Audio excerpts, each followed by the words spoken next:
And on episode 12, we will be covering March's Nintendo Direct, which includes Crash Bandicoot, Splatoon 2 DLC, and of course... Super Smash Brothers! So strap in and get ready to go beyond the start button!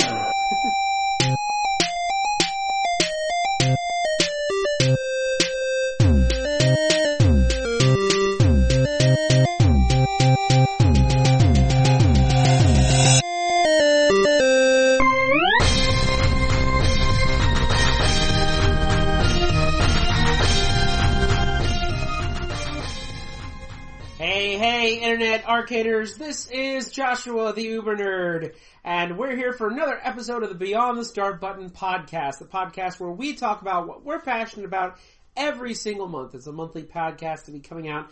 Now, this podcast would not be complete without the, I don't know, how do I want to say this time? I want to say something different this time. I don't know. How about the Luigi to your Mario? No, we already said that one. Yeah. No, I gotta say a new one. I gotta say something new. I gotta say something different. I gotta say something... The General Hux to your Captain Phasma? Or the Phasma? No, that's bad. They're bad guys. Oh, yeah, that's true. Yeah. No one cares about bad guys. No, not at all. I know. I got it. The Falco Lombardi to my Star Fox. Yep, that's Yay! right. Yep, the Falco, that's we right. Got it. That's right. Yep, Falco Lombardi. Yep, the Falco Lombardi to your Fox McCloud. Perfect. That's I right. love it. That would be... This is a really long intro to you, by the way. Yep. Of which case we do apologize. Do not disappoint them. Alright, Danny the Ultrasonic Player, yay! Woo-hoo! Yo, what's happening, Arcaders? It's good to be back. And hey, it's a great time. Oh my gosh, so many things. We have so many things to talk about this episode. So what we're going to be talking about this episode, Danny has a few subjects he's going to talk about real quick. I have a few subjects I want to talk about real quick, mainly just movie trailers. We're going to go over them real quick. Yeah. And then, our main topic for this episode is the Nintendo Direct. Now, we are recording this podcast on March the 9th, 2018. And yesterday, Nintendo just had a huge Direct, and they have a lot of mind-blowing things that they talk about, and I cannot wait to talk about them here on this podcast. What do you say, Danny, Ultrasonic Player? Yep, let's go for it. I mean, the internet broke. I'm amazed that they haven't that it came back up. Nintendo again breaks the internet. Yes. So with that in mind, let's go ahead and get started. But before we do, I do want to mention one other thing. Now, I kind of mentioned this halfway through our podcast last episode, but I want to make sure that I mention it now. We now have a YouTube channel on YouTube.com. I don't know if you've ever heard of this website before, but there's a website called YouTube.com. Yeah, the name does sound familiar. And you can actually watch videos. What? You can watch videos on YouTube.com, okay? So there's a channel now. Our podcast now has a channel. You can see all the different episodes on the channel from start to finish. I've even made a playlist that you can actually watch every episode of our podcast, starting with the first one, going all the way to the newest one. So yeah, go to youtube.com, search Beyond the Start Button podcast, and you can actually find it quite easily. And you can tell it is ours because of our logo, a little white circle with the colored dots on them. So definitely check that out. Make sure you subscribe to us. Make sure you watch the videos. And that would make us great and happy. Oh, and don't forget to share, too, because the more you share, the more arcaders we can join to our cause for the Arcade Archives Network. And we'll talk more about the website near the end of the podcast. All right. So, with that in mind, let's go ahead and jump into what we're going to be talking about this month, what we're passionate about this month. So, Danny the Ultrasonic Player, what are you passionate about this month? Well, to start off, I am passionate about a certain... I wouldn't say movie, but definitely, I guess, the first volume of a very special series that you basically introduced me to. And yes, you heard it live here on the podcast, folks. 2 episodes ago, we did a kind of a unique podcast. I liked it. Where we kind of swapped our fandoms for a day. We did. So I swapped Ruby because I love Ruby, and Danny had me swap with Voltron, and we kind of watched each other's shows, one after the other. So after a few episodes of RWBY, he went on to watch I went on to watch a few episodes of Voltron, and then we went back and forth until we were pretty much done with I finished the first 3 episodes of Voltron. You finished probably the first half of Volume 1, and so if you haven't seen it, it was our podcast 2 episodes ago. So it was episode 9, I believe. It was. Yeah. It was. Or wait, no, sorry, 10. Episode 10. It was episode 10. Sorry, episode 10. So, but please, you finally watched the entire volume. What did you think?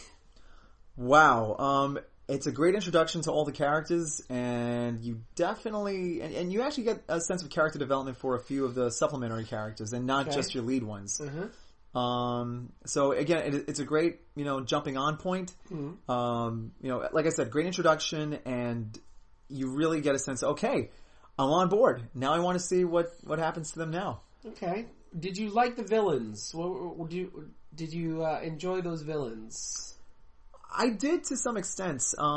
Though, again, because this is only the beginning, and I've only seen Volume 1, and I haven't seen the subsequent volumes, in the beginnings, they at first kind of come across as being a little bit like, I don't want to say caricatures, but they definitely seem like cannon fodder almost. Right. Okay. Like they don't really seem like to be like the kind of adversaries that you would really take seriously or consider to be a really big threat. Even Roman Torchwick? Well, until you get to the end. Then that's when you realize, okay, things are gonna get a lot more intense later on. Okay, alright. Okay. So, but you liked it. I liked it. And moving on to Volume 2? Yes, I am. Alright, we were to continue to follow your path into Rubydom. Yes. Yes, I have been seduced by the Ruby side of the Force, and I am not turning back from that. So I am definitely going to be looking forward to watching the other volumes. And I will try to watch Voltron. I found out that you can watch some of the episodes on YouTube, so maybe I might try to catch up with that too. So, awesome. Alright, so now what's your next point? Next point is, so a little show that you also enjoy very, very much, the comic book, version of this. So let's talk about that. Yes, and for those of you who don't know, there's the Boom Studios version of Mighty Morphin Power Rangers. Now, it is not a continuation of the original show. It is essentially kind of its own continuity.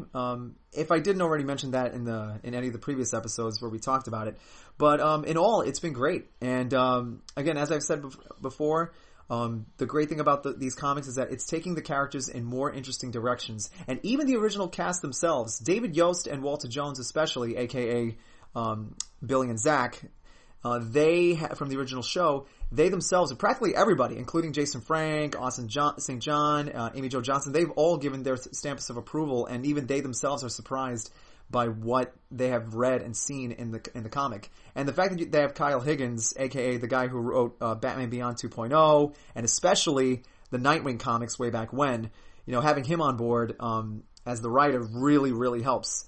And now, everything's gearing up for this really, really big event. I believe it's the first big one that we've had since the comic's inception. And it's called Shattered Grid, in which basically an alternate version of Tommy, not the Tommy we all know and recognize, but a darker version. Basically think Injustice Superman, essentially. And maybe that's probably a tall order, but basically that's the gist of it. Where essentially, going back several comics back, in several issues back, our original team, or original 6, had gone into like an alternate universe and encountered a dark version of Tommy where he did not, he stayed evil even after breaking Rita's control. And he went on to become Lord Drakon, I don't know if it's either Drakon or Drakon, but basically it's spelled Drakkon.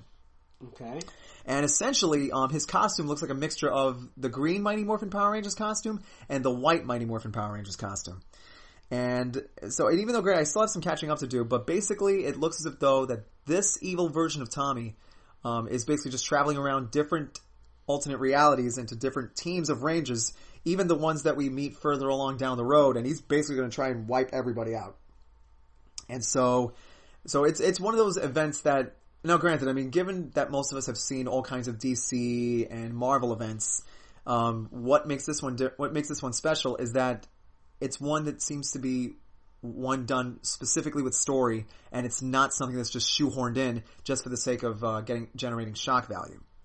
So again, it's something that I'm really looking forward to, and hopefully I'll be able to collect the comics, because basically what I do nowadays is that, so as to save space in my house, because I only have a finite amount of space, I try to wait until the trades come out, but I do try to swing by my local comic book shop. And again, yes, to quote the reasons I'm broke, support your local comic book shops, okay? Really. Definitely. Please do.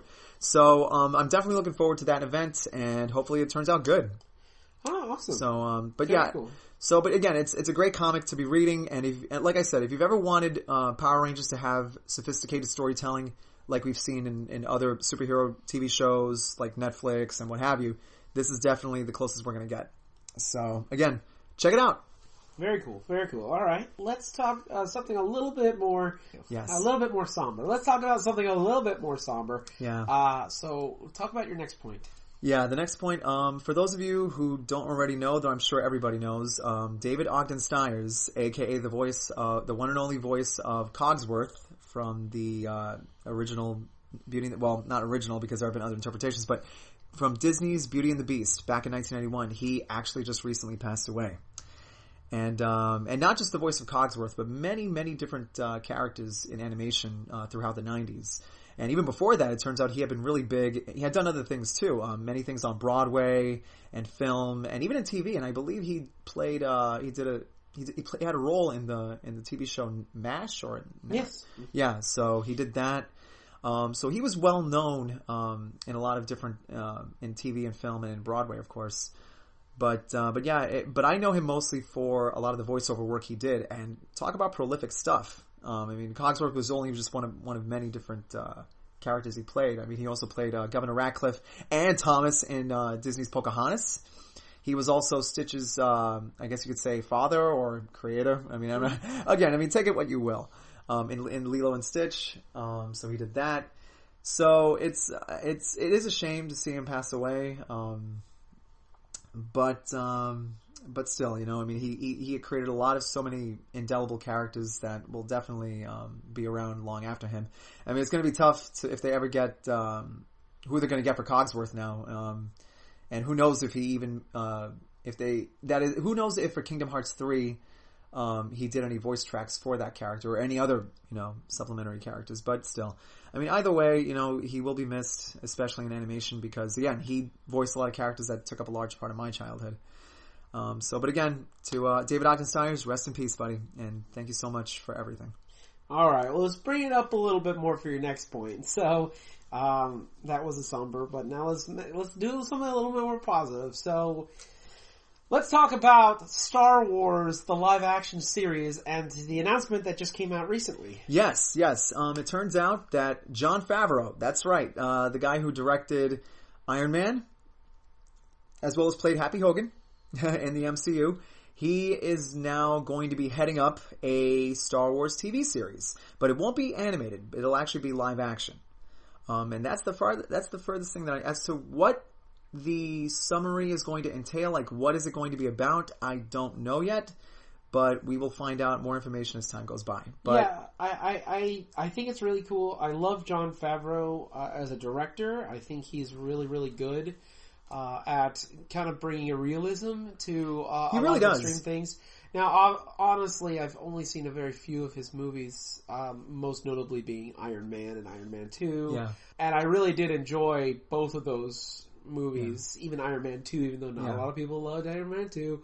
It's alright. Yeah. I have an unpopular opinion, whatever. Yeah. Well, I mean, and I know that I had seen him in a few other things as an actor. But, and usually, I mean, he's okay, I mean, as an actor, but as a director, the guy really knows his stuff. Yeah, I mean, he even directed the Jungle Book, the live-action Jungle Book, which a lot of people have been talking about how good that was. I honestly have never seen it personally, but I've heard a lot of people say how good that was. Mm-hmm. And for him to bring his brand to the Star Wars universe, I think that's going to be really, really neat. Yeah.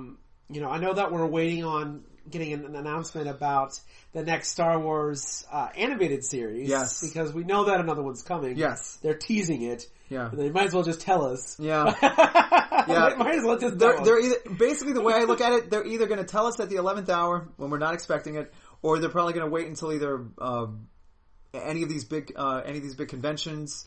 Who knows? I mean, it's anyone's guess. Yeah, I agree. I think that it's going to be really, really good. I don't know how much Star Wars, though, this world can take. To be honest, personally, I'm of the opinion that it's not a big deal as long as it's good. Yes. As long as it's good and good quality, I don't care. So far, all the movies that they have done since the acquisition of Disney, acquisition Lucasfilm, have done phenomenally, in my opinion, anyways. Phenomenal job with the TV shows, with the cartoons, with the movies. I feel though that if they're gonna do a live action TV series, I really, really think they should probably stop doing a movie every year. Because we're basically getting Star Wars almost 24/7 now. And with the animated series, with the live action series, with the movies, with the with the movie every year, with the shorts that they come out with, all this stuff is a little too books, comics, stuff. All this stuff is a lot to take in, and it's very difficult for a person, especially somebody who's maybe more of a casual Star Wars fan. Not somebody like us who just eats it up. Yeah, we eat it up like cereal. Like Kirby, we suck it all in. we eat it up like cereal. It's just like, okay, there we go. But for the casual fan, it's going to be a little bit more difficult, and there's more casual fans than hardcore. Yeah. So I don't know how this is going to do. Yeah, well, I don't know. I mean, I don't want to say it's a catch-22, right? But on the one hand, Star Wars has always been there, but the thing is like even after the movie, the classic trilogy ended, there was a very big gap between 83 to 99, and that is our generation, the dark times, and the only real outlet we had was basically the books and the few comics. And the comics. And I remember specifically, as a kid, Star Wars was not really looked on. It was looked upon as more of the quote unquote geek thing and not exactly the mainstream thing. Nowadays, it's a whole different animal altogether. Right. But I get what you mean, because the last thing you want is to get fatigued. Right. But I think what Disney's trying to do is they just want to strike while the iron's hot. Yes, but unfortunately, though, if they continue to strike, they're eventually going to break it. And that's true. That's something that I don't want to happen with Star Wars, because it being such a pivotal part of my life and my fandom and stuff like that, I don't want it to break. Yeah, you don't. As long as they continue to make quality things, I will watch it. I will read it. I will, I will buy some of the merchandise. Yeah. But I do caution Lucasfilm to probably slow down. Maybe give us a movie every other year. If they're going to give us two TV shows, a live action and an animated series, plus shorts, plus comics, plus books, plus, whatever else they decide to do. Yeah. It's a little much, and I think it'd be better if we had some time to kind of process everything. If they want to do I'm not saying that the TV show is a bad idea. Yeah. I just feel it's a bad idea in conjunction with everything else that they're doing. Yeah. So I'm hoping that Disney gets a little bit smarter with this. Yeah. And good one. All right. So my points now. Yay! All right. So my first point is actually something that's going to happen very, very soon. It's a convention, but it's a little different convention than most. This convention is going to celebrate a favorite 90s animated series of mine. I guess it's the red-headed or black-headed with lightning stripes child of the Steven Spielberg animated series line, and that, of course, would be Freakazoid. Oh, yes. Freakazoid. I'm a huge fan of Freakazoid. I love Freakazoid. Man, I love Freakazoid. It's so funny and so witty, and there has never been a cartoon like it before, and there will never be a cartoon like it. There are some people that say there are cartoons like it now, like most of the Adult Swim cartoons are like that. No. There is nothing like Freakazoid right now. I wish there was, but there's nothing like Freakazoid. But the creators of said Freakazoid have decided to do a convention, but not a convention at a place where people can all go to, but an online convention that's free of charge. They're going to be live streaming. They're going to have all the creators, a couple of the voice actors that worked on the show. I'm actually quite excited to see this right now. I really am excited about it. And it's all made by the creators. Everything is all by the creators. I'm really, really super psyched about it. I found this out actually because a friend of mine, and I don't remember who it was, sent me a link to the Nostalgia Critic. I don't know if you've ever heard of him or seen his videos. I've seen him. But he did a video about Freakazoid, kind of a retrospective. Which was great, by the way. If you haven't seen it, go on YouTube, find it out after you subscribe to our channel. It's a really great little retrospective. It has two of the creators of the show on there talking about how they created Freakazoid and stuff like that. But Freakacon, I'm very excited. I cannot wait. I don't know if I'll be able to actually see the live stream, but I'm hoping that the video will be online so I can see it in its entirety. It will. Yeah, it's really cool. So yeah, check that out. Next up, we're going to talk some trailers. Last month we talked about a whole bunch of trailers. We've got a whole bunch more now. Oh yeah. to talk about. You have no idea. We have a whole bunch of trailers to talk about. And not just movie trailers. We've got some video game stuff to talk about. We'll talk about that a little bit later. So, first of all, we'll talk Christopher Robin. Okay. Before we get into this, I want to just say, when they announced this movie, Christopher Robin, I was like, oh no. Here we go. Then they said it's a live-action Winnie the Pooh movie. I was like, oh no. I was like, no. No.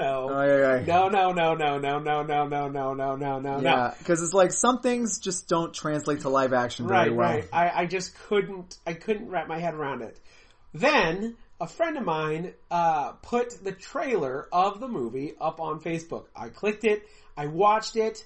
My gosh, that movie was awesome. Yeah. Just that few minutes was amazing. Okay, let's talk about this for a second. First of all, we have a grown-up Christopher Robin, played by Obi-Wan Kenobi himself. Ewan McGregor. Which I thought was great casting. I like him. I can't wait to see what he brings to the table as Christopher Robin. But then we get our first look at Winnie the Pooh. Yep. Who, by the way, looks like an old stuffed animal that's been lost and forgotten. And I love that. But let's talk about the fact that they actually got Jim Cummings, the official voice of Winnie the Pooh, to reprise his role as Winnie the Pooh in the live action movie. Yes. And honestly, it could not have been done any other way. It could have not been done any other way. Yeah, you're not going to have, there's no way you're going to have some big name actor doing this character. No way. Absolutely not. Because, you do that, then it's like, forget it. You might as well not even bother. But the fact that you have Jim Cummings doing this, that he is doing Pooh Bear, at least, that alone is worth the price of admission. I'll admit, part of me is still kind of on the fence on Ewan McGregor doing a grown-up Christopher Robin, but then again, I saw the movie Hook back in '91. You know what? I was going to bring that up. And I think that's the vibe they might be going for a little bit. I want to bring that up too, because that's what I thought of too, and I was talking about some friends of mine at work about it. We were talking about how this very much is like Hook in a way, and if it is like Hook, this movie will be awesome. Yes, that's right. So I'm kind of excited. I think we might actually see it and maybe talk about it on the podcast. Yeah, if we go see it. But I'm excited about it. Yep. Just that alone, like, I heard so many people were like crying when they saw this trailer, and like, I think I'm gonna have to see it again. There was nothing even sad in this trailer. No, no. Well, I mean, I guess there's a little bit of sadness, but not like I'm gonna cry now sadness. But people were saying they were crying, they were bawling tears. The only negative thing I heard about this is the movie kind of, some people were saying that this movie kind of has a horror movie setup to it. And I'm like, I can see that, but no, I don't think so.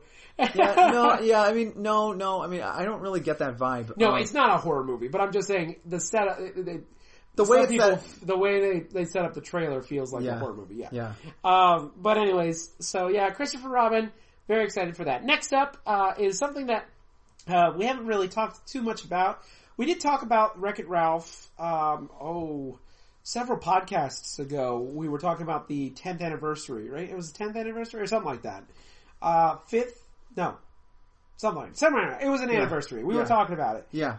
We talked about how we love the movie, and we heard about Ralph Wrecks the Internet, which is Wreck-It Ralph 2. Yeah. And to be honest, I wasn't completely excited about it because Wreck-It Ralph should be about video games. Yeah. Because that's who these characters are. They're video game characters. And the love and attention that these people brought to video games makes me feel happy. Yes. All inside me. All with my heart, guts, and everything. It makes me feel warm inside. It almost won the Oscar for Best Animated Feature. Almost won the Oscar for Best Animated Feature. It came down to that and Pixar's Brave. But then they announced Wreck-It Ralph 2, Ralph Wrecks the Internet, and then they told us that Ralph is going to the Internet. And already I was like, oh no. Well, I mean, this could go either way. Right. It really could. Because, I mean, I get what I don't know. Because for me personally, I figured, well, okay, so Ralph is back. He finally he's finally accepted who he is and things like that. Right. So I guess the question would be, where does he go from there? Right. So, and I guess even Vanellope too, because we have a little bit of character development with Vanellope, who again, also like Ralph, accepts who she is and stuff like that. But now, where do we go from here? Because it doesn't really look like we have any other, I mean, according to the trailer, at least, it doesn't really look like we have any other characters besides Ralph and Vanellope. Yeah. That's all we've got. So I don't really know how this is going to go. On top of that, because of another certain movie called the Emoji Movie, which stunk like a big stink bomb. Oh boy. I never saw it, but people are comparing the two movies now because there are similar ideas. And I really think that this movie is almost doomed for failure because of that. Because how similar in tone it is to the Emoji Movie, that we may have a problem here. Now, I have heard things, back last year's D23, I was listening to one of my favorite podcasts, Skywalking Through Neverland, and they actually got to see a special trailer for it that showed some footage, that we didn't get to see in the trailer that they just released, and they loved it. So, maybe it's just the trailer? Now, honestly, the trailer didn't do too bad of a job. I kind of explained everything. Yeah. I thought the bit with the bunny rabbit, beating the bunny rabbit was kind of funny. Yeah, it was. I really did enjoy that. That was so funny. A little gruesome, but very funny. Yeah. I mean, it's just, I don't know. I mean, for me personally, I'm keeping an open mind, but I don't know. It's one of those things where I think Wreck-It Ralph probably should have stayed as a standalone film. Right. Because I don't, personally, and again, maybe this is the writer in me, but I just don't see, story-wise, where Ralph and his friends could go from there. I'm hoping they prove me wrong. Yeah, me too. I'm hoping they prove us wrong, because I really do like these characters. I don't know how much, because they're going to do all these anime tropes. I mean, all these internet things. Yeah. All these internet tropes. Internet memes and all the, I don't know. But we'll find out. I'm hoping they don't Wreck-It Ralph. Ha ha! Ha ha! Okay. Next up, we have another thing that actually surprised me. Because the funny thing was, when I saw this trailer online, it didn't have the name of what it was. So actually that really blew my mind when I found out what it was. Because all they had on the post was, it's like Jurassic Park meets E.T. And I'm like, I like Jurassic Park. I kinda like E.T. Yeah. Alright. Merge them together. Okay. So I watched the trailer, and oh my gosh, this trailer is a trailer for a Netflix exclusive series of a rebooted Lost in Space. Now, for those of you not familiar with the Lost in Space, because probably most of you were born way after Lost in Space was done, Lost in Space is a television series that came out, I believe, in the 70s, somewhere around there. Our fact checker is going and fact checking right now. But Lost in Space was a TV series that they did way back when, and this was a series that was kind of, I would say kind of the same for most of the time. You had shows like Lost in Space. 1965. 1965. Okay. So I was close. So yeah, you have shows like Johnny Quest and Lost in Space, where families would go out and have adventures, these grandiose adventures. Lost in Space was a huge, huge television series. Fast forward to 1998, they rebooted the Lost in Space franchise and tried to do a new, hipper, more computer-generated series. To be honest, I actually enjoyed that movie, which also had, what's his name from Friends? I know that Gary Oldman was in there. Yes, Gary Oldman was in it. And Mimi Rogers from the first Austin Powers movie and a few other films. Right. So yeah. And I forget his name from Friends. Matt LeBlanc? Matt LeBlanc. Yes, Matt LeBlanc was in it too. I love the movie. I thought it was really, really good. I think the coolest thing was the robot. That robot was so cool. Yes. That design for that robot was so amazing. I really, really enjoyed that. But apparently not a lot of people did enjoy it because that's what I heard too. It didn't do so well, so unfortunately there wasn't any continuation of it. It didn't do as well as they were hoping, so they didn't continue it. But now Netflix has it. They're doing a completely different series, a completely different reboot with completely different characters. And a new robot, which looks pretty cool, I have to admit. Yeah. It doesn't look. It looks more Alien-esque. Yeah, it looks more alien. It doesn't look like a bulky robot suit that. Yeah, probably, the weird robot from the original series. Or still, I think the 98 reboot had a really cool design. Yeah, I mean, I never saw it. Though now that you've mentioned it, I really want to check that out. Right. Because I do remember seeing movie cases for it. I'm like, I gotta check it out. Yeah, it's a decent film. Like, is it the greatest movie ever made? No. You gotta remember that this was made back in 1998, where a lot of computer animation was still very new. Yeah. So some of the computer animation was a little wonky. Yeah. But I did like it. Gary Oldman as Professor Smith. Dr. Smith. Yeah. He was really good.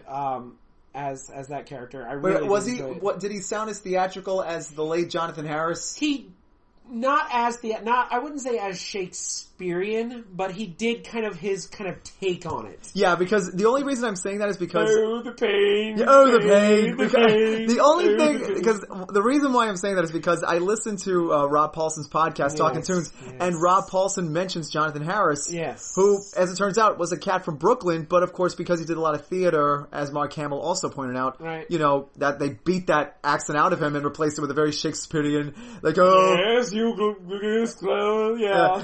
don't talk to me that way, you sanctimonious bucket of boats. The pain. And the funny thing is, he actually reprised his role in Freakazoid to turn it all back to Freakazoid. Yep. He was in Freakazoid too. And he even, Manny the Mantis in A Bug's Life. He did exactly that same kind of vibe. I mean, talk about typecasting. Yeah. But this time around though, apparently Dr. Smith is now a woman, so that's gonna be interesting. Well, hey, look, I mean, as long as it's good, I don't care. It looks really, really good. Like, we both saw the trailer. We're both very interested by it. I love the ship. It's kind of that old, Lost in Space ship mixed with, like, the Millennium Falcon, it kind of has that kind of vibe to it. So the design has a very old school vintage feel. That's good. I don't mind that. But it also has very new stuff. The trailer kind of reminded me of Stranger Things. which a friend of mine pointed out that most of the Netflix shows kind of have that vibe to it. Yeah. So I guess that makes sense. So we'll see when this show comes out. I don't know how we'll be able to see it, but I will definitely get back to you on that. Yeah, but again, the beauty about it being on Netflix, and this is something that I've seen from the few Netflix things I've seen, namely Voltron, of course. But the thing about Netflix is that, and this is going to be a TV series, right? Yes. Yeah, the beauty about doing this on Netflix, as opposed to doing it on network television, is that you can pretty much do serialized storytelling, as opposed to network television, where you may have to kind of maybe do a standalone or filler episode, just to kind of keep people from catching up. But the beauty about it being on Netflix means that you not only are able to serialize the storytelling, but you're able to tell... Yeah, oh my gosh. Sorry, rented lips and a rented voice box tonight, folks. But anyway, you're able to tell more elaborate story. You're able to tell the story in a higher quality than what you normally would be able to do on a TV show. And so basically, again, aside from that 98 flick, which I do intend to check it out somehow. I really am looking forward to this. I don't know what to expect, but maybe that's the beauty of being attracted to this show. And I too will find a way to check it out. Hopefully hopefully it's good. I think it's going to be interesting if they do it correctly. Yeah. Especially bringing out all of the kind of the newness of it. They have a lot of actors and actresses in it I've never seen before. So, and the first season's going to only be about 10 episodes. That's okay. So it's not going to be a very long first season. I guess, and they're probably wanting to see how this show goes before they start going with it. Yeah. Now, when it comes out, we're looking at that right now. It's going to be out on April 13th, so next month. Oh. So maybe if we have some time for our podcast next month, maybe we can watch it and see what it's like. If they did it correctly, I think it would be great. It would be a great show. So, all right, moving on to my last talk about, and then we're gonna slowly get into what our main topic this week. Yeah. But last one I want to talk about is Sonic Forces. Yes. Sonic the Hedgehog, for those of you who probably didn't know about, is one of my favorite video game characters, if not my favorite video game character of all time. When I was a kid, Sonic the Hedgehog was a bit influence on me because, again, if you've never listened to a podcast before, I'm an artist. I'm a freelance artist. And Sonic was one of the first cartoon characters that I really wanted to learn how to draw very well. And also, the video games inspired me to keep playing and exploring, and I really, really enjoyed it, especially Sonic 2. Was my favorite that one's of the trilogy. Although I did like Sonic and Knuckles. Later on, Knuckles Chaotic for the 32X. How was that? That was a really good game. I did enjoy it. And one of the first truly co-op side-scrolling platformers, which was really quite interesting because it's a very interesting. But I loved that game too. Wait, wasn't Sonic 3 somewhat co-op? No, Sonic 3 was not co-op. Sonic 2 and Sonic 3 kind of had co-op.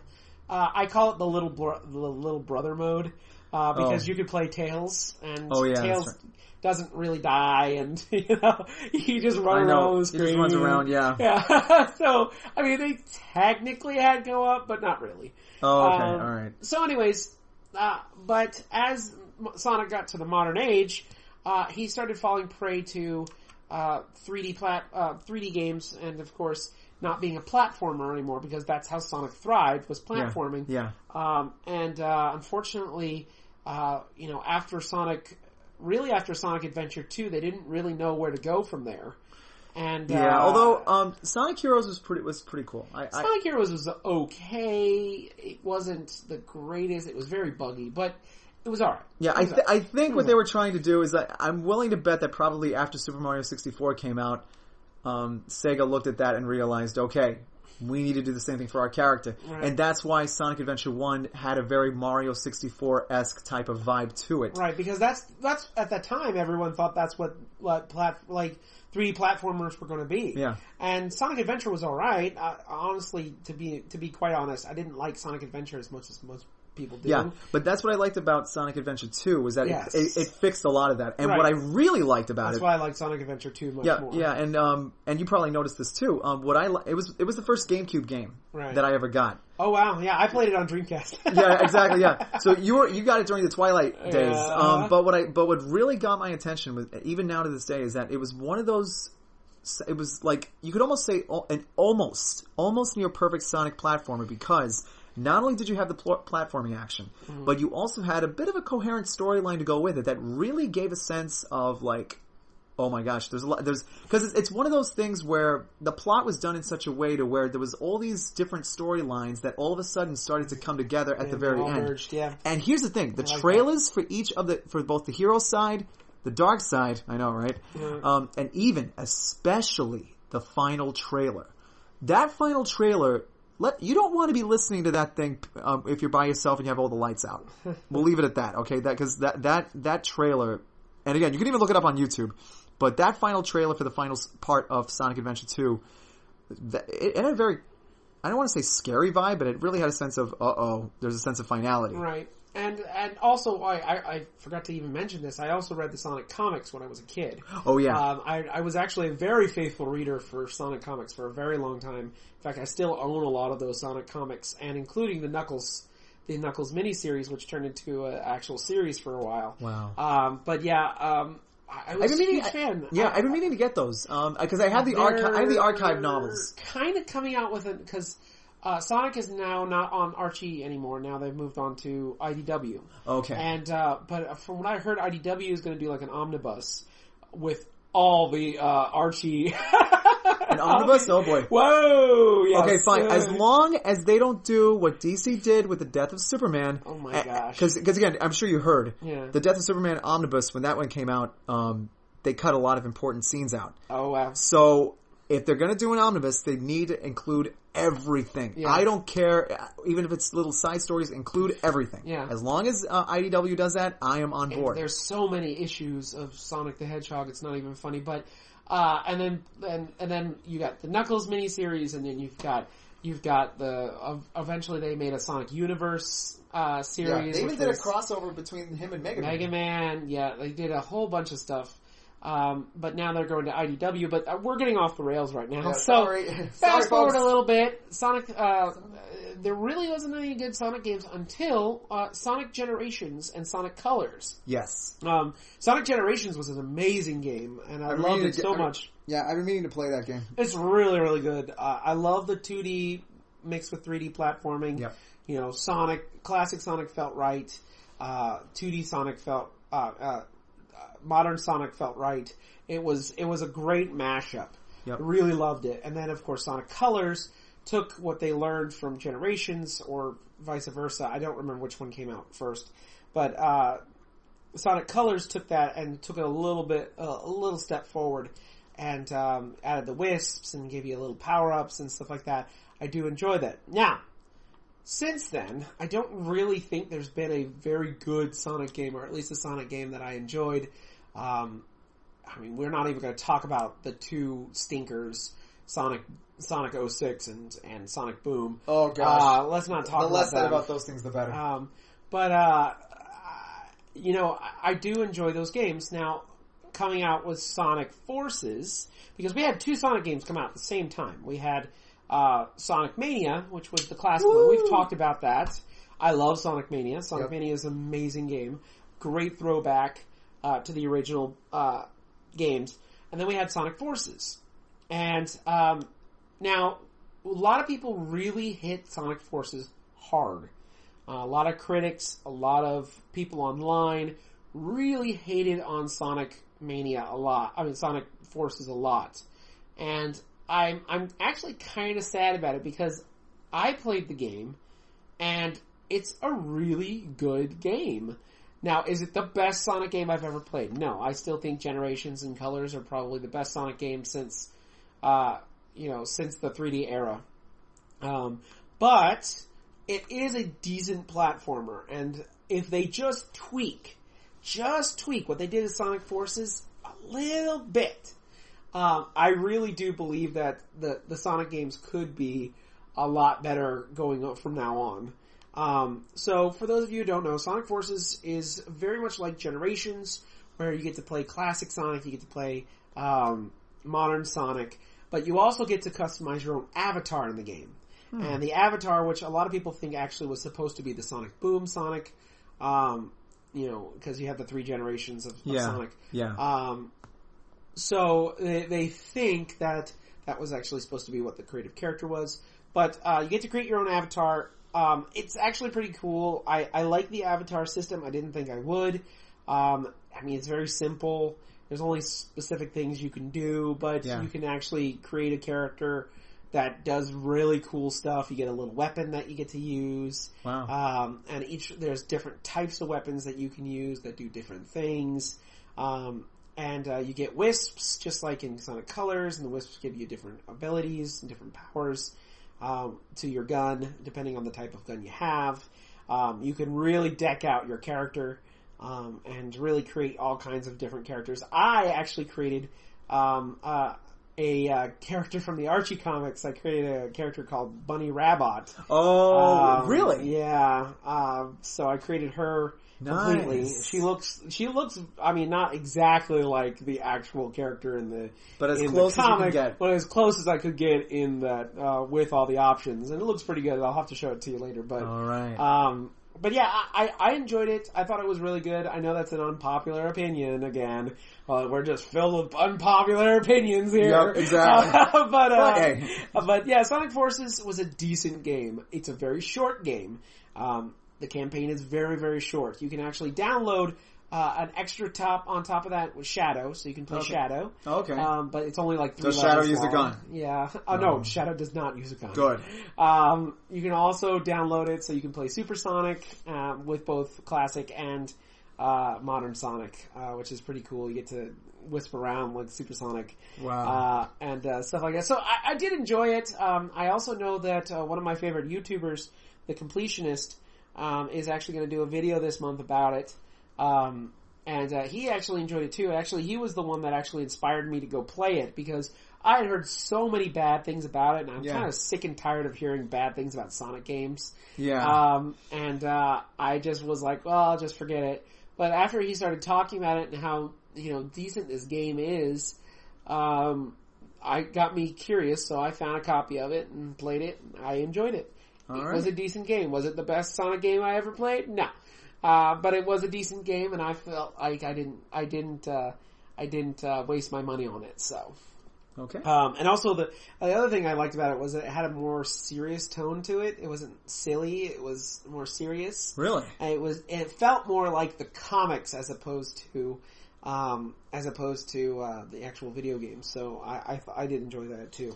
That really gets me wondering, how come Sega never really seemed to take advantage of the characters that obviously came from SatAM, and then of course really got developed more in the comics. Right. Why they never really used Rotor? Why they never used Antoine or Princess Sally Acorn? Only appeared in one Sonic game, but it's a very quick cameo, and that was Sonic Spinball.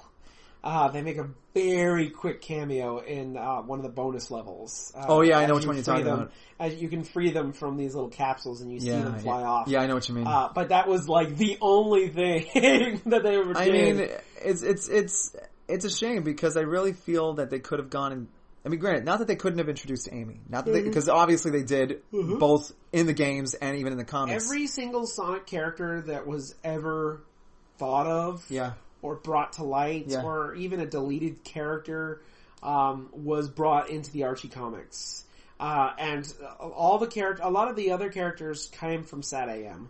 Yeah. Like Princess Sally and Bunny Rabbit and Antoine and Boomer or Rotor, depending on who you call it. Depending on when you started reading the comic. Yeah. All these characters were added in. And I really am going to miss them. Although I am, after listening to The Reasons I Broke, podcast and his interview with one of the writers for the new IDW Sonic the Hedgehog. Yeah. I'm kind of excited about this new IDW. Wait, it's not Ian Flynn?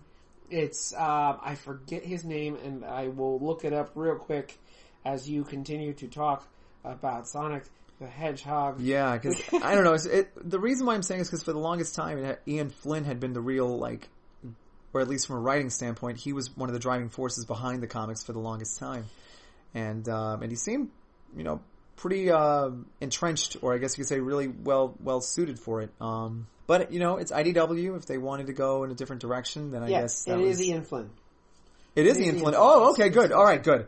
Yeah, because he didn't start from the very, very beginning, but he was definitely... Yeah, he's definitely been the longest, yeah. Yeah. So, yeah, I mean, as long as he wants to do it, and if IDW says, yeah, you know what, come on in. If you want to, then okay. Then he's one of the head writers. So good. I'm excited about it, and they also got a lot of the artists that did the Archie comic to come back and do it. Good. I know that they've designed a brand new character named Tangled, who's a lemur.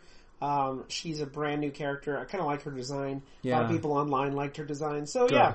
Yeah, I mean, as long as, look, for me, I got a lot of catching up to do, because for me, in my case, I got a few of the Archie comics, or rather, with, these little digests called the Sonic, the Hedgehog Archives, which I only have the first few volumes. I'm working on that, I know.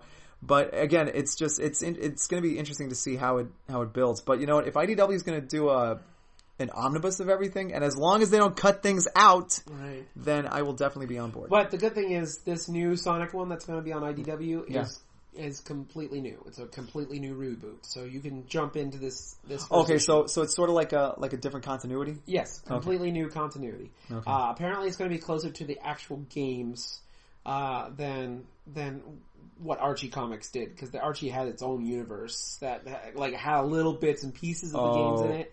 But this is going to be closer to the games, which I'm okay with. So, does this mean that we're not going to see Antoine or Sally? No, we're not going to see any of those characters, as far as we know. Great. As far as we know. But the first 4 issues are going to come out, I believe, next month. And it's going to be the whole month. So, there's going to be an issue every week. And then from then on, it's going to be a monthly thing. I'm excited about it. Well, as long as it's good. As long as it's good. It's going to be really hard. It sounds like fun, and Ian Flynn sounds like he's a very huge Sonic fan. I don't think he'll do it wrong. So. Yeah, I mean, he's been doing it for many years now, so he pretty much knows these characters inside and out, or at least he knows the main character of Sonic inside and out. So I'm excited to see what they do with it. Well, will Tails and Knuckles at the very least be there? As far as I know, yes. Okay, good. As far as I know, at least the main 3, plus Robotnik or Robotnik. Eggman. No, I'm sorry. Yeah, sorry. For me, it's either Robotnik or Robotnik. Although I don't mind the idea of Sonic calling him that as an insult. That's perfectly fine.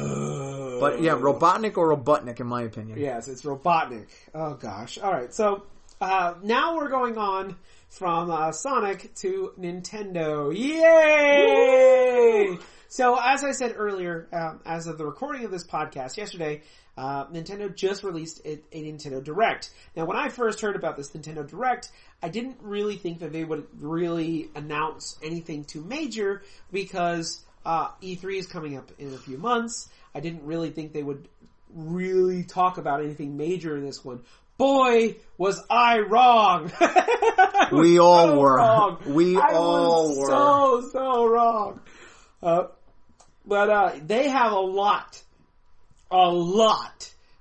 in this Direct, and it shocked me, rocked me to my core, and I couldn't even fathom some of the things they talked about. No. And now it gets me wondering, what is E3 gonna be like this year? I think we're probably gonna be in for an even bigger surprise. I know, I'm excited, I can't wait to see. Now, a lot of people are even thinking that it was just going to be more announcements of more Wii U ports. Yeah. Which... Again, like I said, in my case, I don't have a problem with that. So, but let's talk about this. Now, like I said before, I really think that the Nintendo 3DS probably has at least one more year before they stop. Yeah. Making games for it. Because I think the Switch is selling well now. I think that people have got it in their houses, and... some people have multiple Switches in their house now. Yeah. So I think that the 3DS is probably getting close to its end. But I was surprised how many games they announced for the 3DS. Not just indie games, but like actual Nintendo titles. And one of them actually isn't even coming out till next year. So, like I said, I think that's probably what's going to happen. I don't know if they'll announce it at this E3 or not, or maybe just quietly let it die like the Wii U. For me, I might as well just buy another 3DS just to kind of be like, okay, keep this one for posterity. But anyways, so we're not going to talk about every single title for these systems. If you want to check it out for yourself, go on YouTube.com, find Nintendo's channel. You can find the Nintendo Direct there. We're not going to talk about every single one, but we're going to just talk about the ones that we're really excited about. Yep. So we'll start with 3DS. We have we have WarioWare Gold, which is going to have over 300 micro games inside. Yep.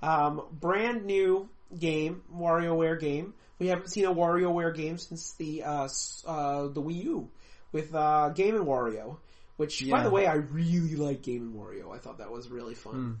They had this really cool game called, I forgot what the minigame was, but basically you hid from your mom. You're like playing the kid, you're trying to play your game, and your mom was trying to like see you play the game because you're supposed to be asleep. Yes. Oh man, I love that one. Oh boy, I love that little mini game. So WarioWare, I'm not a big fan of WarioWare. I've played many of the games, but like it's one of those casual games that it's kind of cool. But it's pretty interesting that they're coming out with, and this one will be out in August. Okay. So it's called WarioWare Gold, and they said it's going to have the most micro mini games that any WarioWare game has had so far. They're going to have a lot of the familiar characters that in the WarioWare universe, and apparently they're going to get all upgrades and redesigns and stuff. So that's going to be pretty cool. Next. On the heel of the success of Mario & Luigi Superstar Saga, because they redid that for the 3DS. Yep. We're now getting Mario & Luigi Bowser's Inside Story. Yep, which originally came out for the DS. And this is going to add a Bowser Jr. story. Wow. Along with it. So, pretty cool. It's going to come out next year. I haven't played... Except for Mario & Luigi Superstar Saga, I have not played any of the Mario & Luigi games. Yeah, I've played the one, what is it, the one with Luigi being asleep. What's it called? That would be Dream Team. Dream Team, yeah. Mm-hmm. I haven't finished it yet, but that one's a lot of fun. Okay. I haven't played it since the original, so I don't know. But it seems pretty cool. It is. Next up, of course, is Detective Pikachu. We talked about that. That one's coming out in just a few weeks as of the recording of this podcast. Yeah. Very excited about that, especially the amiibo. Yeah, you know, I think I'm just... I mean, again, I'm still kind of on the fence, but now having seen the trailer, I'm like, okay, I think I might just get that in the amiibo. It looks very much like Professor Layton. Yeah. It looks in that kind of vein, so I'm excited to see what they do with it. Apparently it's really popular in Japan, and of course they're also making a live action movie based on it, so, we better see what happens with this. Like I said, it's gonna be Ryan Reynolds as Pikachu, so, you know. Okay, I'm not sure. I can't really see Ryan Reynolds as Pikachu, but okay, whatever. No. Whatever. Detective Pikachu. All right. Cool. All right. So I'm hoping this game does good. I'll be purchasing it. One of the very few 3DS games I'll probably be purchasing. Yeah. But yeah. Detective Pikachu. Luigi's Mansion was announced for the 3DS, and not just a new Luigi's Mansion, aka Dark Moon, but we have the original. That's right. The original GameCube game, Luigi's Mansion, is now going to be on the 3DS.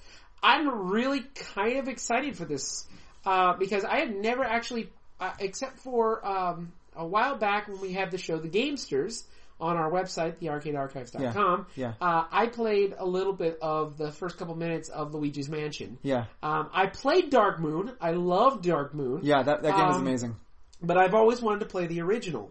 And I've never had that opportunity. Yeah, I have had the chance to play it, and it is a lot of fun, and it is a very underrated GameCube game. Okay, so it really is. I'm definitely probably going to be purchasing this, and it's going to be coming out this year. Now, they said that it's going to be the original game. They're going to add a boss rush mode, and some other interesting stuff. So that's going to be cool. I can't wait to play that game. All right, so that's all the 3DS titles that we're going to talk about. Let's move on to Switch. Let's switch it up. Ha ha ha ha. You know it. Okay, moving on. So first of all, just really quickly, I just wanted to touch on it real quick. Kirby's Star Allies, which is coming out probably in a few weeks as of recording this podcast. Very excited about this game. I love Kirby games. The fact that it's 4-player co-op is going to be absolutely fun. Yes. I think I may pick it up, but I don't think I'll get it at launch. I think I'll wait. Yeah, same here. But it looks pretty cool.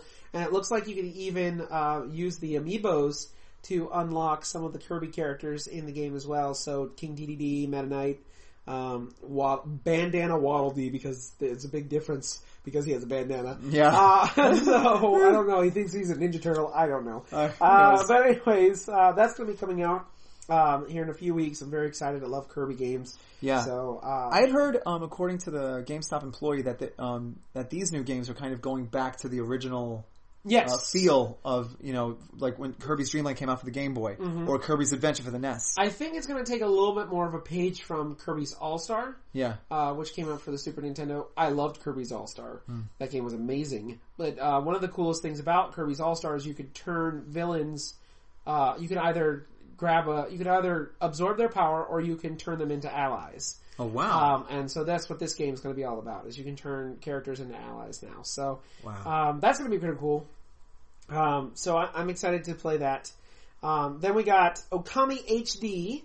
Now, we talked about this. Yeah, you did at we length. talked about this in December. I was very excited to hear that it came out for the PlayStation 4. But one of my problems with the game was that the touchpad on the controller was really difficult and very awkward to use on the PlayStation 4. But then, of course, Nintendo had to announce that they're bringing out Okami HD for the Switch. And I was like, well, goodness. Yep. So it's like, okay, here you go. Here's my money. Take it.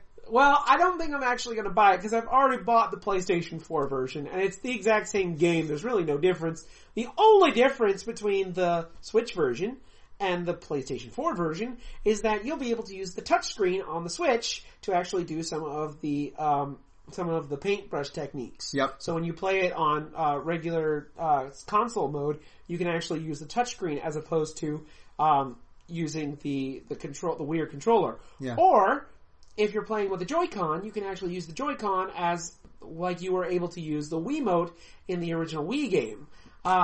Which makes it a lot easier, and you can actually feel like you're painting as opposed to really jabbing the controller, as opposed to trying to draw on MS Paint with a mouse. Yeah, basically. I mean, who remembers that? I'm very excited about it. I won't probably be purchasing it since, again, like I said, I already have it. Yep.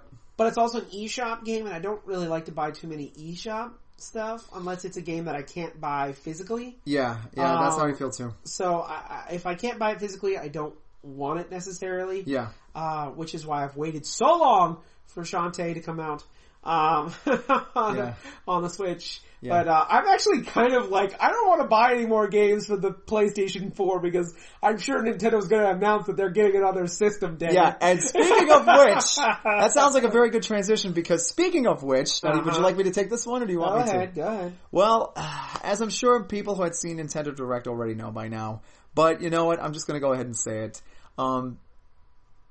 Crash Bandicoot is coming to the Nintendo Switch. Gosh. And not just one Crash Bandicoot game. Not just the original two, Crash Bandicoot game. But the original trilogy of Crash Bandicoot is coming to the Switch. This is a big deal. Let that sink in, people. This is a huge deal because these games previously have only been on PlayStation. Yes. PlayStation 1.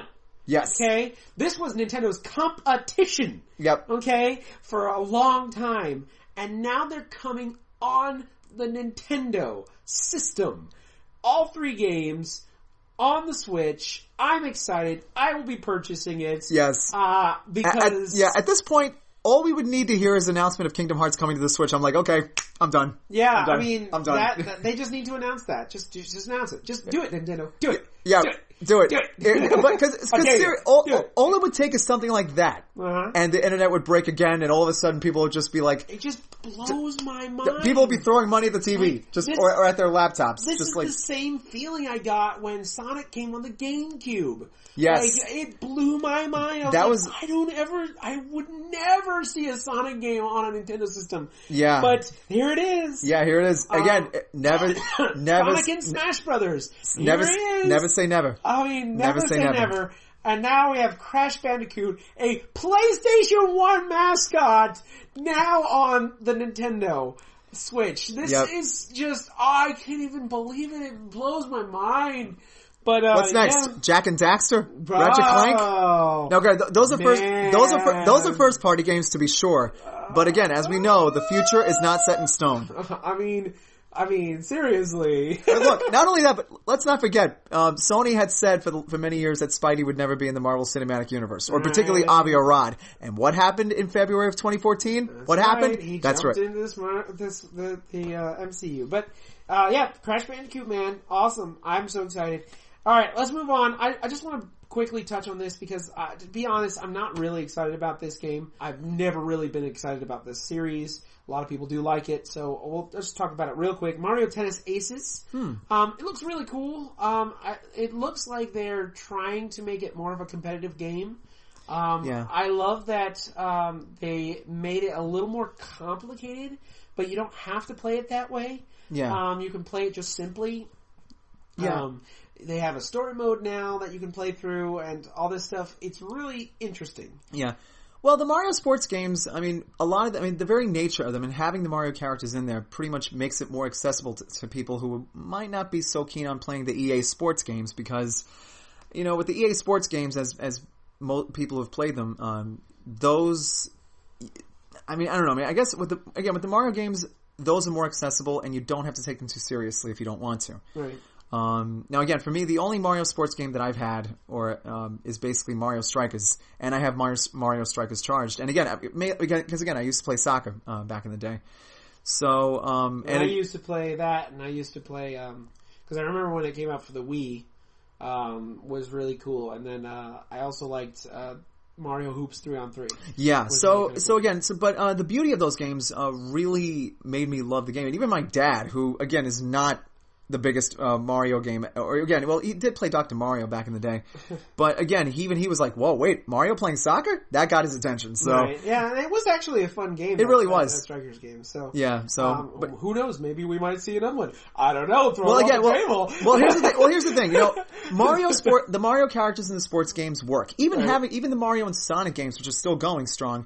Having them in there, It gives audiences something to access, a lot, and it gives them a portal to playing those sports, but without necessarily taking it so seriously. And who's to say we won't see more Sonic and Mario at the Olympics? We didn't see one this year for the Winter Games. Yeah. So I don't know if we'll see one for the Summer Games, but then again, Summer Games take place in Tokyo. So you never know. Who knows? I mean, Mario did show up when they announced where and the Prime Minister of Japan came out of a warp pipe. So enough said. Exactly. So I mean, who knows? All right, next up is another game I really, really love for the Wii U. And they're bringing it back out for the Switch. I don't mind these Wii U ports. Me neither. To be honest. Me neither. Because I feel like the Wii U had a great library of games, but not a lot of people played it because of it. The next game is called Captain Toad's Treasure Trackers. Yeah, I've been curious about that one. That game was really, really good. Like, it's a short game. Okay. But it's a really good game. I did enjoy it so very much. So it's basically like Toad meets Indiana Jones, kind of? It's kind of like that. It's a Mario game. It's a Mario puzzle. It's a puzzle platformer without jumping. Interesting. There is no jumping in this game. Wow. The funny thing is there is a jump button, but you can't do anything. He just like struggles. It's oh, man. Poor Toad. But from what I understand, there are these little Japanese garden things that they have. And they usually do like big elaborate ones where it's like almost like a little diorama. Yeah. And that's where they got this idea for this game. Is they got this idea from these Japanese. Now originally this game was supposed to be a Zelda game. But they decided to do Mario, but Mario is all known for jumping, so how do we do this? Well, they wanted to kind of test it out, so in Mario 3D Land for the Wii U, which I'm almost certain now they're probably going to make a port for the Switch.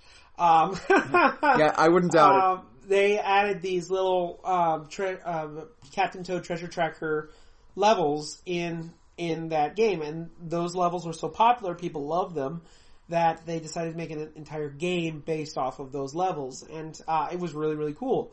The cool thing about Treasure Trackers for the Switch is that they're also adding some worlds from Super Mario Odyssey. So you'll be able to play through some levels. The only one they showed, though, was New Donk City. So you get to play through New Donk City. That's pretty cool. I'm excited for it. I probably will purchase this game again, because I think that it was a very, very good game, a very underrated game. So yeah, Captain Toads. Next up, we got Hyrule Warriors Definitive Edition. We talked a little bit more about it. They really just gave us a release date for it, which is coming out in May, which is awesome because it's my birthday. Oh, hey. I cannot wait, my birthday month. So I cannot wait for this game to come out. I think it's really great. Hyrule Warriors is very well done. It really is. It was my first Warriors game, and since then I have played 3 different Warrior games. After that, I've played Hyrule Warriors, I've played Fire Emblem Warriors, and I've played, believe it or not, One Piece. There's a One Piece game. Oh my god! Which is actually, they just announced today is going to be coming out for the Switch as well. Wow! But you can get it on the PlayStation 4, and it's a really good game. And it plays very well. Although I will have to say, out of the 3, the One Piece game is probably the more basic of the games. And Fire Emblem is more of the advanced player games. But all the games are really, really good.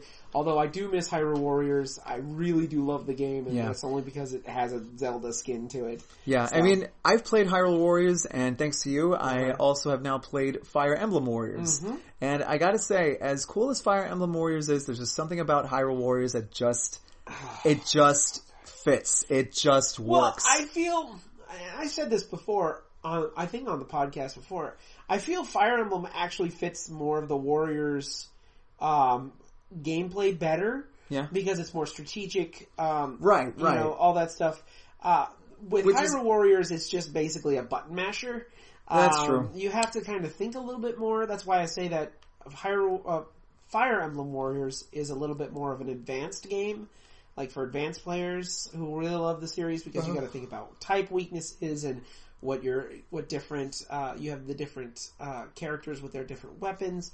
Now in Hyrule Warriors, you also have different characters with different weapons, but you don't have to worry about your enemy's weaknesses or anything like that. That's true. You know, every character is on a level playing field. And don't you have to do that in the regular Fire Emblem games as well? Yes. In regular Fire Emblem games, it's a very strategic game. So they took a lot of the strategy from those games and they put it into Warriors.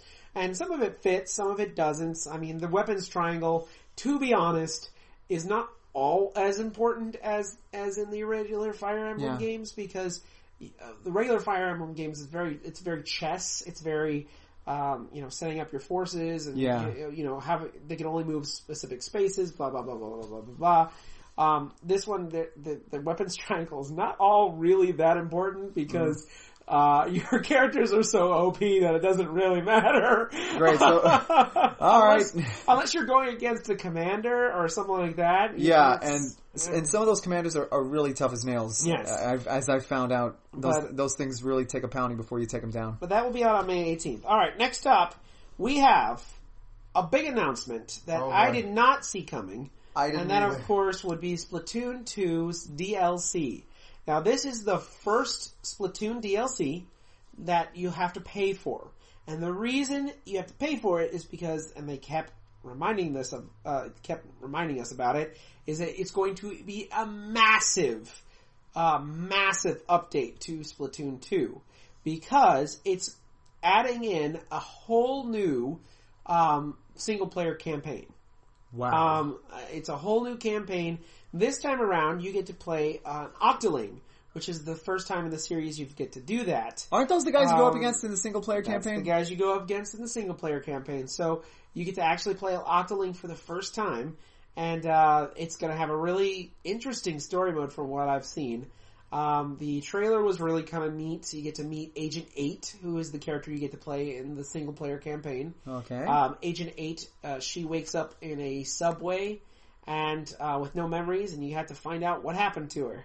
And then they said that after you beat Agent 8's story, you actually get to use Octoling in Splatfests. So, oh boy! So you get to actually be an Octoling. Oh boy, that's going to be chaotic as all get out. So that's really, really cool. I'm excited for it. I'm probably going to be purchasing it. Now, they did say though that, and they're not sponsoring us, I'm just saying it, that if you purchase it now, they will go ahead and give you some free stuff in your game already. So you get some t-shirts and stuff like that, some gear in the game right now. So if you purchase it now, it's $20. If you pre-purchase it, you can go ahead and get that stuff on your game right now. So I'll probably be purchasing it now. They don't have a definitive date for it yet. They just said it's coming out this summer. So I'm hoping there'll be some new weapons along with it, which I don't doubt because, you know, Splatoon is always updating their weapons cache. Yep. So yeah, I'm very excited. Viva the Rollers! So, and then, and actually it's kind of funny because they talked to some of the producers of Splatoon and he mentioned that this is 2018, so it's the year of the, it's 2008, so it's the year of the Octolings. So, okay. Yeah, that makes sense. So. That's right, yep, it makes makes sense. total sense. So, yep, completely. I'm very excited about it. Then, after that. Oh boy. After that, they said, oh, by the way, we have one more thing. And, I was like, okay, what else could this possibly be? And, so then we saw the Inklings, they were doing their usual Inkling thing by spraying each other with ink. Yep. And then the lights turn off. Yep. The Inkling girl stops. She turns around, and in her eye, you see the reflection of the Smash logo. And I about screamed. Yeah, I was just like, oh! Yeah. The recreation of what happened. Yes! Smash Brothers will be coming out not next year. Nope. This year! This year, folks. You heard it. And you know what? And that means that they probably had been working on it for quite a while now, but had to keep everything hush-hush until just the right time. I'm so excited. So excited. Smash Brothers. But the only thing we know right now, and people have been picking apart this trailer, by the way. Yes. As the internet does. Yes. Because apparently there's silhouettes under the flaming Smash Brothers logo. And you can see the silhouettes of some people. I better check that out. I mean, Bowser's in there. You can tell Bowser's in there, and Samus is in there. You can tell a few of the characters automatically, but like, those are not surprising. Yeah. But yeah, so the Inklings will be in Smash Brothers for the Switch with Breath of the Wild Link. Yep. Which I'm very excited to have him in the game. Mario, of course, because, you know, you can't have Smash Brothers without Mario. No, you cannot. So, now, here's my question for you, Danny the Ultrasonic Player. What's up? Do you think that this is a brand spanking new Smash Brothers game? Or is it just a port of the Wii U game? Very good question. Honestly, it could very well be a brand spanking new game. I think. You think? I think. I mean, again, I could be wrong, but I got a feeling that this could very well be a brand new one, because if it was just going to be the same old rehash of what's come of the previous game that came before, then I don't think it would really be gaining as much attention or as much traction as it is right now. I am okay with it being a port of the Wii U version of Smash. Yeah, and if it turns out to be the case, then I'm okay with that too. I'm perfectly okay with it, because Smash for the Wii U was awesome. Yeah, as was the 3DS version. It had so many characters. So many characters. Oh my gosh. And it was an awesome game. Yeah. Now we get the Switch here, but they didn't tell us whether it was going to be the Wii U version or a brand new Smash. Yeah. We didn't get that. All we got was that we're going to have the Inklings, we're going to have Breath of the Wild Link. That's all we know. Yeah. That's it. And the internet exploded. Yes, again, for the upteenth time. And the internet lost its minds. Oh boy, you have no idea. There are people picking apart this trailer as we speak, trying to find out any kind of information about Smash. And I am so excited. I really can't wait for Smash to come out. I think the Switch is a perfect system for Smash. We finally get a even better version of Smash for portable systems. Like, I like the 3DS version, but man, it's gonna be so awesome to play Smash on the go, to walk around with your Switch and then all of a sudden you see somebody's eye and then you just have to start smashing. But yeah, it's really, really cool. I'm very excited. But this leads me to my next question. Before we end this podcast here, because we're pretty much already done. That's pretty much the direct. Yep. So here's my question to you, and we did talk about this earlier. That was a lot of stuff. Yes. That they announced on this Nintendo Direct. Again, like I said before, I was not expecting this. Me neither. I was not expecting this at all. I was not expecting huge announcements like this. So, with all these huge announcements, what in the world are they going to be announcing this summer? My guess is everything we saw from Direct, and probably more. Oh. Because as we all know, Nintendo prefers to keep things to the chest, and they only reveal things when the time is right. And even then, they don't play their hand too soon. Right. Until the time is right. So, even with what we've seen, I am willing to bet that this is probably just the tip of the iceberg until E3. I mean, how could you get bigger than Smash, though? How can you possibly get bigger than Smash? I don't know. Kingdom Hearts for the Switch, I guess? I mean, it's possible. I mean, I don't know. I mean, again, the possibilities are endless, so honestly, With Crash now being on the Switch, yes, the possibilities are endless. Yeah, exactly. But what do you think? Do you think we're going to get another Mario game? Do you think we're going to get another Zelda game? Do you think...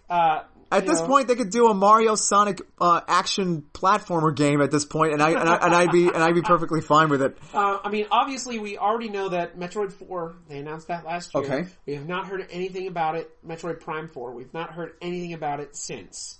So honestly, they could be talking about that. Mm-hmm. And they could do that. I mean, obviously, they're going to talk about Smash. Oh, yeah. I mean, that's going to be all over the E3. And if they don't... And again, I mean, I could easily see them just showcasing nothing but Smash. They could just do that alone for E3. And all the other booths, they're going to be like, what about us? Hello? Yeah, I mean, seriously, Smash is going to be a smash hit. Yeah. Pun intended. Because it always is. Yes. I mean, it's always huge. Every single iteration of Smash since the Nintendo 64 has been a big, big, big hit. It really has been. And regardless of how you feel about each of the individual Smash games, they're amazing. They really are. One. And I love it because it's a fighting game that you can get into. Yeah. And you don't have to know everything about it. You can just play it casually and it's okay. Yeah. But then you can get really deep into it and you can figure out every frame of every fighter and all the hit boxes and my gosh. Everything. You can find out everything about it. And then last year, for the Wii U, we got the amiibos, and the amiibos being their own fighters, and they can grow, and they can learn, and they can adapt, and I'm still not sure why we haven't had amiibo tournaments with the amiibos. Yeah, but you never know. You never know. I cannot wait. And there was a lot of really good ideas for both the Wii U version and the 3DS version. Yeah. The 3DS version had the, I forget what it's called now. Basically, it was like a boss rush. It was almost like a platformer, and you got to play around and you got to beat up several characters. Yeah. I'm hoping that actually makes it into Smash for Switch. Switch Smash. Yeah. So I'm hoping that's, this will be coming out soon. And that's just, again, the tip of the iceberg. We only went over the games that we like, but there are tons of games coming out that Nintendo Direct talked about. Dark Souls and Undertale and even a game from Square Enix. Even Naruto. Naruto? Yeah, supposedly from what I've heard, actually, you know what? Well, you know what? Keep talking. I'm going to do a little fact checking just to make sure. Anyways, it was a huge thing. So I don't. If this was big to us now, I cannot wait to see what they do at E3 and it blow us all away. I mean, obviously they've already announced a Pokemon game coming out for the Switch. Maybe we'll get a little bit more information about that. I don't know. Like, Smash itself is huge. We already had a Zelda game and a Mario game at launch. Now we're getting a Smash Brothers only a year after the Switch came out. Yep. I mean, that's amazing. Yes, Naruto Shippuden Ultimate Ninja Storm Trilogy will be available digitally on Nintendo Switch on April 26th. Oh, okay. So they're putting out what's already on the PlayStation 4. Yes, okay. About time. PS4, Sony, man, watch out, because they're coming for your games. Yep. Disney's coming after you, and now Nintendo's coming after you. Just saying. But yeah, I'm really excited for the future of the Switch. Yes. I am really excited for it. I mean, for me, my only problem is just trying to find time to play all these games, because that's the thing. So many great games coming and so little time. Ugh. I mean, I hate to use another podcast title, but man, this is the reason why we're broke, man. No doubt. But you know what? But it's true. You know, I mean, but still. There's so many good things. It's like great titles, and that's what it's all about. You know, I mean, to quote what Reggie Fils-Aimé or the Reginator at Nintendo said best, playing is believing. And boy, do we have a lot of great games coming out that are worth believing and playing. That's for sure. All right. So let's go ahead and wind down our podcast. I think that we've talked enough about it. We also want to know what you think about it. So, hey, if you're listening to our podcast and you want to talk a little bit about what you thought about the Direct, leave us a comment if you're listening to us on our website. By the way, we're part of the ArcadeArchives.com, the Arcade Archives Network, a blog website where you get to actually come in and we get to talk about all kinds of nerd-related things, video games, TV shows. If you like this podcast, we talk about all this stuff on the site. We also talk about nostalgia, so talk about back in the day, so arcades and old video games and all that stuff. So check out our website, thearcadearchives.com. Now, if you are not listening to this on the website, if you're listening to this on our YouTube channel, please make sure you like and subscribe. Make sure you share. Let other people out there know so they can become arcaders as well, and join us, become one of us. And also, you know, if you're listening to this on iTunes or if you're listening to this on any other podcatcher that you listen to, please give us a review.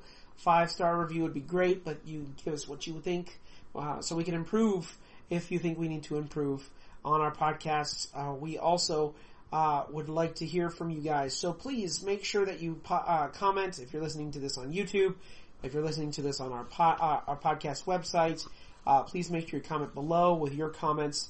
You can also find us on Twitter at Arcade Network. Again, that's at Arcade A Network. And that's where you can find us on Twitter. You can find us on Instagram at The Arcade Archives Network. Again, it's The Arcade Archives Network. And you can also comment there. And you can also find us on Facebook at facebook.com/arcade1981. That's facebook.com/arcade1981.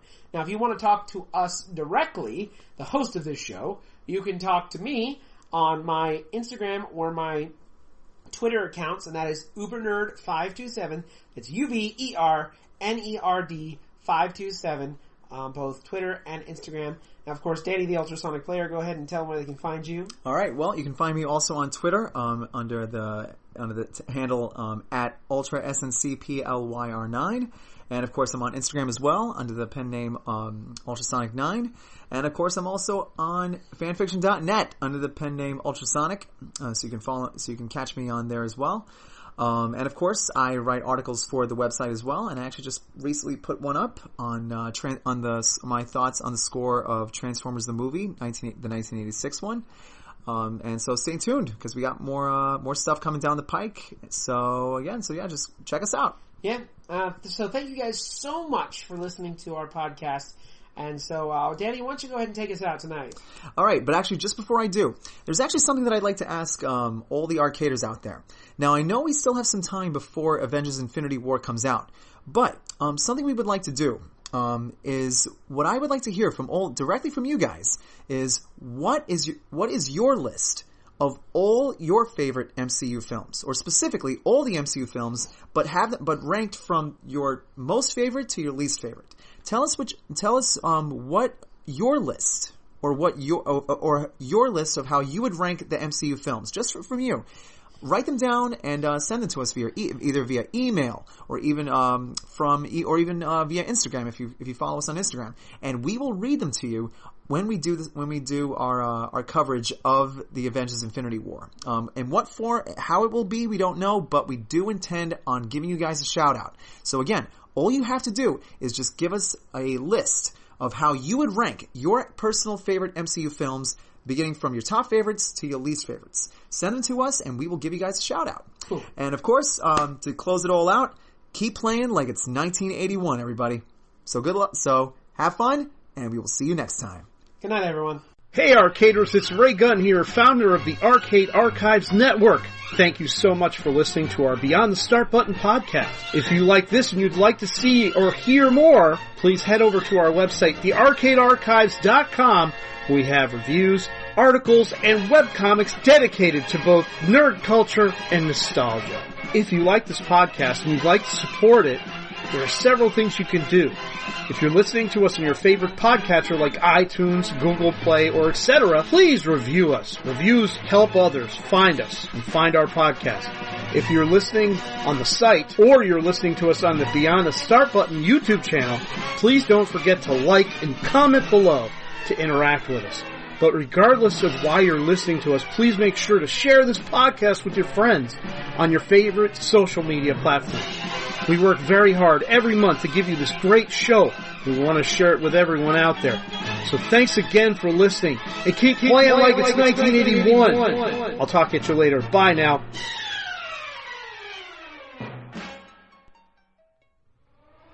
Attention!